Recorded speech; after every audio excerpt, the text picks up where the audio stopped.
मोहतरम नाज़रीन आदाब, एडी न्यूज़ में आप सभी का खैर मक़दम है। बोधन हल्के की मशहूर व मारूफ मस्जिद नादेली है और इसकी अराजी 665123 है। उस पर नाजायज़ कब्जा करते हुए तामीराती कामों का आगाज़ किया गया है। इस ज़िम्मन में आज मस्जिद की इंतज़ामी कमेटी की क़ियादत में RDO ऑफिस पहुँच कर एक शिकायती यादाश्त हवाले की गई। इसके बाद ACP ऑफिस पहुँच कर भी एक यादाश्त हवाले की गई। इस मौके पर मस्जिद कमेटी के सदर अब्दुल समी ने मीडिया से मुखातिब होते हुए बताया कि 665123 अराजी का जो हिस्सा है वो नादेली मस्जिद का है, जिस पर नकली दस्तावेज़ात तैयार किए गए हैं और कब्ज़ा किया गया है और उस पर तामीराती कामों का आगाज़ भी हो चुका है।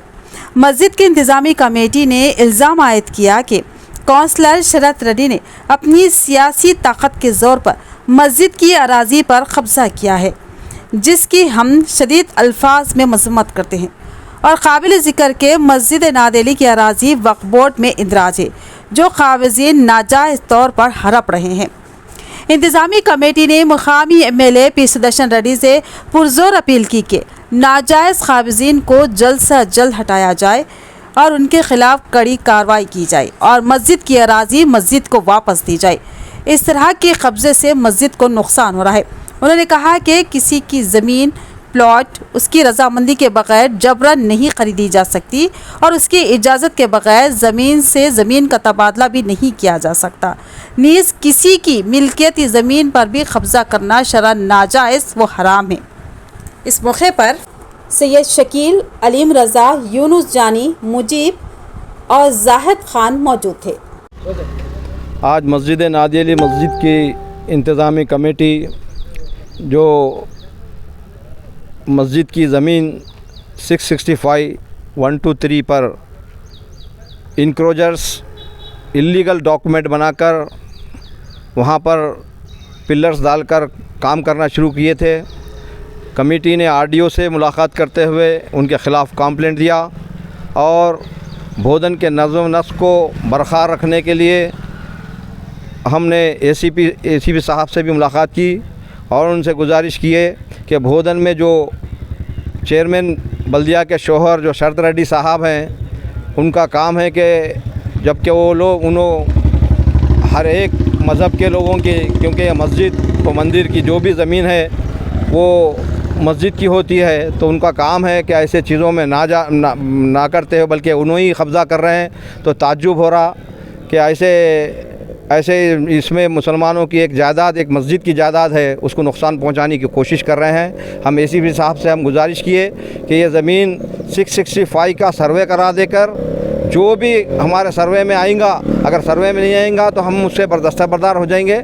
जब तक कोई भी यहाँ पे कंस्ट्रक्शन नहीं करना चाहिए, क्योंकि अगर उन्होंने 194 जियो में अगर रजिस्ट्री करा है तो मैं उनको इत्तला दूंगा कि 194 ओनली 100 गज के लोगों को, वो भी म्यूनसिपलिटी लैंड के ऊपर वो क़ानून वो जियो इम्प्लीमेंट है, जबकि वहाँ पर म्यूनसिपलिटी की लैंड ही नहीं है।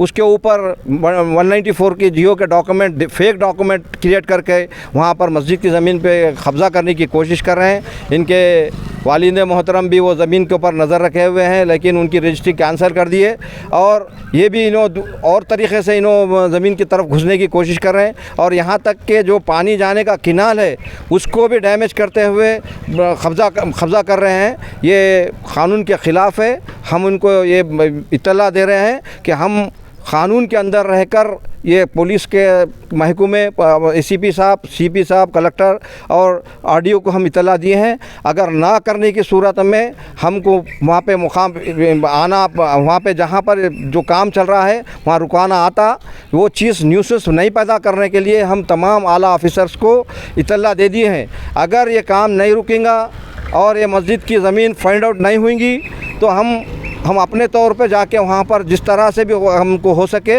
हम वो ज़मीन को रोकने की कोशिश करेंगे। ये ख़ास तौर पे हम अखबार के ज़रिए या TV के ज़रिए हम इत्तला दे रहे हैं कि हमको कमज़ोर मत समझो। हम यहाँ पे अमन से रहना चाह रहे हैं। हम अमन से ही वो मसले को क़ानून के अंदर दायरे में रह के इस मसले को हल करना चाह रहे हैं। हम नाजायज़, हमारे मस्जिद को एक ही ज़मीन भी किसी की ज़रूरत नहीं है, बल्कि हमारी अगर ज़मीन है, हमारे सर्वे नंबर पे है, तो हम आरडीओ साहब से, एसीपी साहब से यही गुजारिश करें कि आप जल्द से जल्द वो सर्वे नंबर का सर्वे करा दीजिए, ताकि अगर सर्वे नंबर में अगर हमारी ज़मीन नहीं आएंगी तो हमको एक ही ज़मीन की ज़रूरत नहीं है, वो जो भी कब्ज़े में है वो ले लें दो, हम उससे दस्तरबरदार होते। लेकिन सर्वे कराए बगैर कहीं 194 में कब्ज़ा करते हुए रजिस्ट्री करा लेंगे, कहीं टैक्स रसीद के ऊपर रजिस्ट्री करा देंगे, ये फेक डॉक्यूमेंट चलने वाले नहीं है। ये कान खोल के सुन लो और हम खामोश बैठने वाले नहीं हैं। आप ये समझ के हम ये आप लोगों से गुजारिश कर रहे हैं, आप एक ज़िम्मेदार शहरी है, चेयरमैन के शोहर है, आपका काम है कि दोनों तबक़ात के, क्योंकि मस्जिद की जगह है, इसमें तो आप ऐसे तनाज़ुर में जाना नहीं चाहिए। अगर आप जा रहे हैं तो सोच समझ के जाइए। हम आपको अभी भी अपील कर रहे हैं कि आप अगर तुमको क़ानून की पासदारी या तुम एक बड़े ओहदे के ऊपर तुम्हारी मिसेस वहाँ पर फायज है तो आप हमसे रब्त पैदा कीजिए, हम डॉक्यूमेंट्स बताएंगे। अगर वाकई अगर वो ज़मीन 665 में अगर नहीं है तो हम आपके हक़ में दस्तबरदार होने को तैयार है। मगर आप एक चेयरमैन के ओहदे के शोहर हैं तो आपका काम है कि ज़िम्मेदारी दोनों तबक़ात को साथ लेके चलना और उनको बुला के बात करना। आप ऐसा ठहर के काम करके मैं 194 में रजिस्ट्री करा लिया, 194 रजिस्ट्री किस में इम्प्लीमेंट है? जबकि ना वक्फ लैंड को, ना गवर्नमेंट लैंड, ना कोई लैंड के ऊपर इम्प्लीमेंट नहीं है। ओनली म्यूनसिपलिटी लैंड जिसका सर्वे नंबर म्यूनसिपलिटी में है तो वो ज़मीन को रजिस्ट्री कर सकते, यही वो क़ानून है। लेकिन वो क़ानून की खिलाफ वर्जी करते हुए जो बोले वो लैंड को 194 में रजिस्ट्री करा के फेक डॉक्यूमेंट पैदा करके कब्ज़ा करने की कर रहे हैं। हम आपसे अभी भी गुजारिश कर रहे हैं कि आप क़ानून के दायरे में रह के काम कीजिए और हम ये चाहते हैं कि ये मसले को आसानी से आप पुलिस के मौजूदगी में, आरडीओ साहब की मौजूदगी में आसानी से हल हो सके, क़ानून के दायरे में होना मुनासिब है।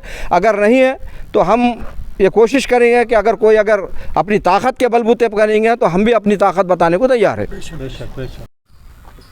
मस्जिद कमेटी और मुसलमाना बोधन ख़ास तौर पर तेलंगाना गवर्नमेंट रेवंत रेड्डी साहब से भी हम गुजारिश करते हैं कि ये वक्फ लैंड है और इसका तहफ़्फ़ुज़ आप लोगों की ज़िम्मेदारी है। और ख़ास तौर पे हम मुकामी एमएलए सुदर्शन रेड्डी साहब ये ज़मीनों के ताल्लुक़ से बराबर उनको पूरी तमाम मालूमात हासिल हैं। हम उनसे भी गुजारिश करते हैं कि आप इन्वॉल्व होकर दोनों फ़रीक़ों को सामने बिठाकर इस मसले को ख़त्म करें, ताकि आपकी निगरानी में जो गवर्नमेंट की ज़िम्मेदारी है कि वक्फ लैंड को हिफाजत की जाए, तो आप लोगों की ज़िम्मेदारी को हम एहसास दिलाते हुए हम आपसे अपील करते हैं कि आप इस मसले को आपके चेयरमैन को बुलाइए और अपने उनके डॉक्यूमेंट्स चेक करके जो हक़ है वो हक़ बात करते हुए मसले को हल कराइए, ताकि अमन से मसले का हल हो सके। हम आपसे ख़ास तौर पर सुदर्शन रेड्डी साहब से गुजारिश कर रहे हैं कि आप आइए, आने के बाद दोनों फरीक़ों को बुलाइए, जो डॉक्यूमेंट्स हैं, डॉक्यूमेंट्स का जीओ के तहत जो ज़मीन रजिस्ट्री करना चाहिए या नहीं करना चाहिए वो तमाम चीज़ों का जायज़ा लीजिए। जायज़ा लेकर हमारी मस्जिद से, हमारी वक्फ बोर्ड की ज़मीन से इंसाफ़ करने का हम मुतालबा करते हैं। हम उम्मीद करते हैं कि सुदर्शन रेड्डी साहब ये काम जल्द से जल्द करेंगे। हम और रेवंत रेड्डी साहब से अभी हम गुजारिश करते हैं कि ऐसे मसलों में आपके पार्टी के जो भी ज़िम्मेदार किस्म के लोग हैं इसमें इन्वॉल्व हो रहे हैं तो उनको रोक लगाते हुए वक्फ के लैंड को आप ही तहफ़्फ़ुज़ फराहम करना ज़रूरी है। आप ही तहफ़्फ़ुज़ फराहम कीजिए।